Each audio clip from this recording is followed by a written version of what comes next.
أعوذ بالله من الشيطان الرجيم بسم الله الرحمن الرحيم وإذ أخذنا ميثاق بني إسرائيل لا تعبدون إلا الله وبالوالدين إحسانا وذي القربى واليتامى والمساكين وقولوا للناس حسنا وأقيموا الصلاة وآتوا الزكاة ثم توليتم إلا قليلا منكم وأنتم معرضون صدق اللہ العظیم۔ یاد کرو اسرائیل کی اولاد سے ہم نے پختہ عہد لیا تھا کہ اللہ کے سوا کسی کی عبادت نہ کرنا، ماں باپ کے ساتھ، رشتہ داروں کے ساتھ، یتیموں اور مسکینوں کے ساتھ نیک سلوک کرنا، لوگوں سے بھلی بات کہنا، نماز قائم کرنا اور زکوٰۃ دینا، مگر تھوڑے آدمیوں کے سوا تم سب اس عہد سے پھر گئے اور اب تک پھرے ہوئے ہو۔ اس میں بھی بنی اسرائیل کے اسی اللہ تعالیٰ نے جو قانون جزا و سزا بیان کیا ہے، بنی اسرائیل کو بھی اس کی اطلاع اور اس سے متنبہ کرنا ہے کہ جو بنی اسرائیل جس غلط فہمی میں تھے کہ وہ اللہ کے بندے ہیں اور اللہ کے جو قانون جزا و سزا ہے وہ ان سے بالا تر ہو کر کے اللہ تعالیٰ ان کے ساتھ معاملہ کرے گا، اور یہ غلط فہمی ان کو توریت کے اندر ان وعدوں اور بشارتوں کی بنیاد پر بھی ہوئی تھی کہ جن میں یہ کہا گیا تھا کہ تم کو ہم غالب رکھیں گے، فلاں سرزمین پر تمہیں عزت دیں گے، حکومت دیں گے، اور اللہ تعالیٰ کے یہاں تمہاری مغفرت ہوگی۔ یہ تمام کتابوں میں یہ بات کہی جاتی ہے، خود قرآن مجید میں بھی مسلمانوں کے حوالے سے بار بار بشارت دی گئی ہے کہ تم کو اللہ تبارک تعالیٰ کے یہاں معافی ہوگی، اللہ تبارک تعالیٰ تمہارے گناہوں کو معاف کرے گا وغیرہ۔ یا کچھ الفاظ ایسے ہوتے ہیں جن میں گنجائش تھوڑی سی تحریف کر کے اس کے معنی کو عام کرنے کی گنجائش نکلتی ہے، جیسے کہ خود قرآن مجید میں اللہ کے رسول صلی اللہ علیہ وسلم کے حوالے سے یہ بات ہے کہ یغفر لک اللہ ما تقدم من ذنبک وما تاخر، اور اس طرح کی باتیں کہ اللہ تعالیٰ آپ کے اگلے پچھلے تمام گناہوں کو معاف کر دے گا۔ تو اب اس کو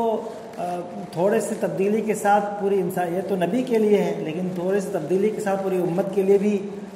تحریف کر کے یہ بات کہی جا سکتی ہے۔ اور کچھ آیتوں میں بشارت اس طرح کی مغفرت کی ہوتی بھی ہے، تو توریت میں بھی اس طرح کی بشارت اور اس طرح کے وعدے توریت میں موجود تھے جن کی بنیاد پر بنی اسرائیل کو غلط فہمی ہوئی۔ اللہ تبارک و تعالیٰ نے ان کے حوالے سے یہ بتایا، اور آگے چل کر کے اگلی آیتوں میں اس کی وضاحت ہوئی کہ اللہ تبارک و تعالیٰ کا جو بھی قانون، جو بھی اس طرح کا وعدہ ہے تمہارے لیے اور بشارت ہے، وہ وعدے اور بشارتیں یہ سب کے سب اللہ تبارک و تعالیٰ نے جو تمہارے ساتھ کیے ہوئے معاہدے کے ساتھ مشروط ہیں۔ اللہ تبارک و تعالیٰ کی جو بشارت ہے یا اللہ کا وعدہ ہے تمہارے لیے، تمہارے حق میں، یہ سب ان وعدوں اور ان معاہدوں اور میثاق سے بندھا ہوا ہے۔ اگر تم نے وہ معاہدے یا وہ میثاق پورے کیے تب اللہ تبارک و تعالیٰ کی یہ بشارت کہ تم مستحق ہو۔ یہ بشارت عمومی طور پہ نہیں ہے کہ بغیر کسی شرط کے، گویا کہ جانبین سے شرط ہے۔ اللہ تبارک تعالیٰ نے اور تمام قوموں کے ساتھ یہ ہوتا ہے، خود مسلمانوں کے ساتھ بھی یہ شرط، جتنی بھی شرطیں ہیں جتنی بشارت کی بات کہی گئی ہے، جتنا بھی وعدہ ہے مسلمانوں کے لیے، وہ سب کے سب اللہ تبارک تعالیٰ سے کیے ہوئے عہد و پیمان کی تکمیل کے بعد ہے، تکمیل کے شرط کے ساتھ ہے۔ لہذا بنی اسرائیل کے ساتھ بھی جو یہ وعدے اور بشارتیں تھیں، یہ سب کے سب اسی اللہ کے وعدے، اللہ کے عہد اور پیمان کے ساتھ مشروط ہے۔ تو ان کے اس سے بہت سارے میثاق کا تذکرہ کیا گیا ہے کہ جن کی انہوں نے خلاف ورزی کی۔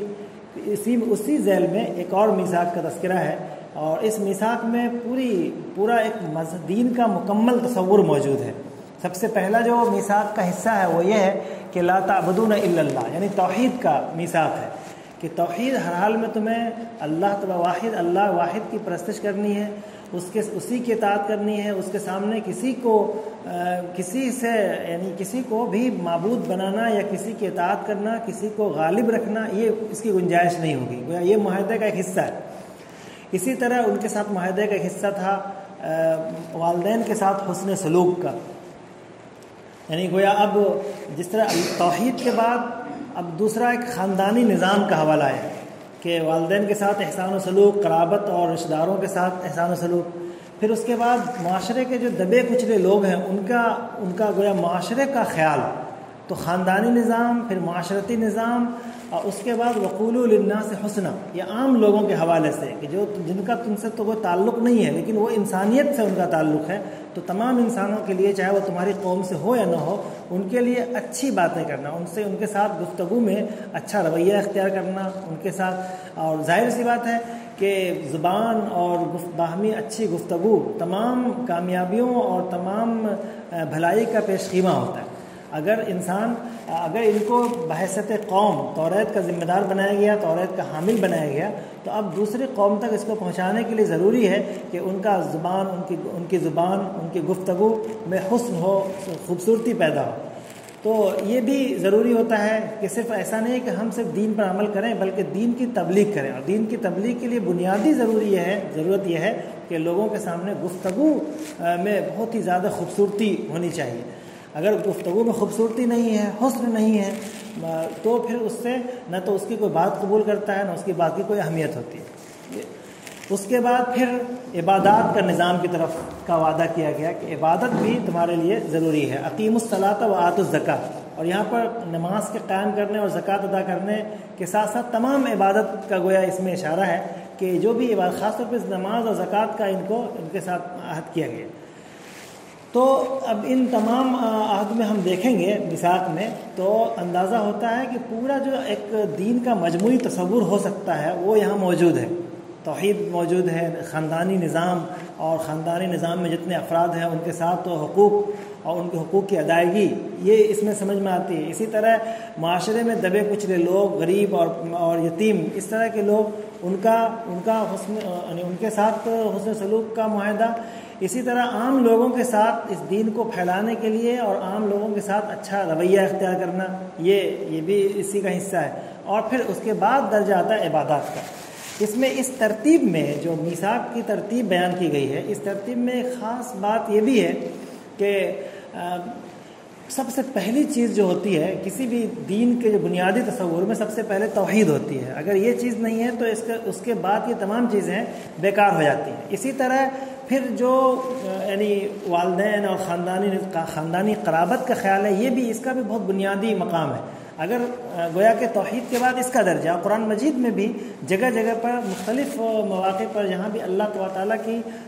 خالص عبادت کی بات آئی ہے، وہیں پر اس کے ذیل میں فوراً والدین کے ساتھ حسن سلوک، قرابت دار اور اس کا تذکرہ. تو گویا کہ جو دوسرے درجے کا، جو انسانیت کے ساتھ دوسرے درجے کا جو عمل ہوتا ہے وہ ہے خاندانی نظام کی مضبوطی. والدین کے ساتھ حسن سلوک، قرابت اور رشتہ دار، دور کے رشتہ دار، قریب کے رشتہ دار، یہ اہم ترین چیز ہوتی ہے گویا توحید کے بعد. پھر اسی طرح عام لوگوں کے ساتھ اچھا رویہ. اب جا کر درجہ آتا ہے عبادات کا. یہ عبادات کا درجہ یعنی ایسا نہیں کہ یہ تمام چیزیں، ہم ان تمام چیزوں میں ناکام ہیں،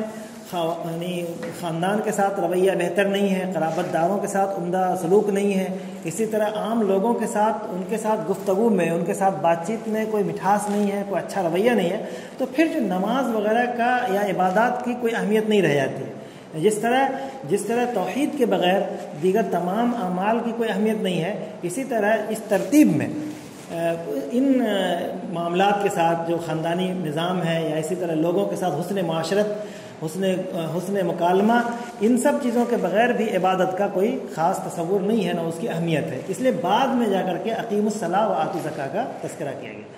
اس میثاق کے تفصیلی تذکرے کے بعد پھر ان پر ایک جو انہوں نے کیا کیا اس میثاق کے ساتھ، اس کا تذکرہ کیا کہ دیکھو تم نے اس میثاق کو بھی قبول نہیں کیا. ثم تولیتم الا قلیلا منکم وانتم معرضون،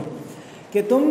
نے بہت تھوڑے سے لوگوں کے سوا تم نے اس میثاق کی روگردانی کی. اور یہ روگردانی غلط فہمی کی وجہ سے نہیں ہوئی. ایسا نہیں ہوا کہ تم نے کوئی کسی غلطی کی وجہ سے یا بھول چوک میں تم نے ایسا کیا. بھول چوک کا کوئی بھی عمل قابل گرفت نہیں ہوتا ہے. اللہ تعالیٰ کے نزدیک ہمیشہ اس کے لیے توبہ کی گنجائش ہوتی ہے.